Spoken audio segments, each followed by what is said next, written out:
కుమరం భీం ఆసిఫాబాద్ జిల్లా గురుకుల విద్యాలయాల్లో సీట్ ఇప్పిస్తామని 26 మంది విద్యార్థుల తల్లిదండ్రుల వద్ద ఓ వ్యక్తి మంత్రి పేరు చెప్పి డబ్బులు వసూలు చేసిన సంఘటన ఆలస్యంగా వెలుగులోకి వచ్చింది.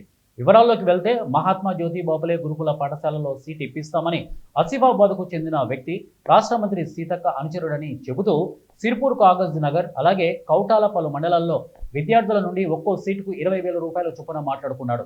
అడ్వాన్స్గా ఒక్కొక్కరి వద్ద 10,000 రూపాయలు తీసుకొని తీరా సీట్ ఇప్పించాలని ఒత్తిడి చేయడంతో మంత్రి పేరుతో ఒక లెటర్ను చూపించి నమ్మించే ప్రయత్నం చేశాడు.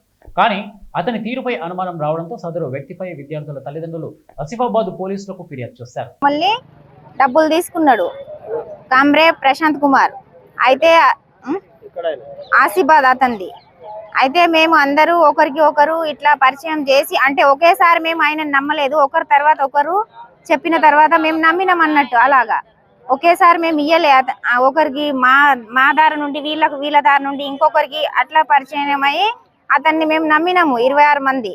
అయితే అతను ఏం చేసిండు, రేపు ఎల్లుండి అని 2 నెలలు అయిపోయినా కూడా మాకు ఏది కూడా చెప్పలేదు. ఒక రోజు రమ్మన్నాడు, కాగజ్ నగర్కి రమ్మన్నాడు. మేము వచ్చేసరికి అతను సెల్లులు చిచ్చా పెట్టిండు. బాలాజీ నగర్ లో రూమ్ రెంట్ ఉంటా అని చెప్పేసరికి మేము ఒక రోజు మొత్తం మంది వచ్చి అతన్ని వెతికినాము. అయితే అతను మాకు ఎంత వెతికినా కూడా ఇక్కడ ఆయన ఉండడు అని చెప్పిండ్రు ఆ కాలనీ వాళ్ళు. అది జరిగింది. కలెక్టర్ ఆఫీస్కి వచ్చి మేము సార్ని కలిసి మాకు ఏదన్నా ఒకటి న్యాయం చేయాలని మేము కోరుకుంటున్నాము.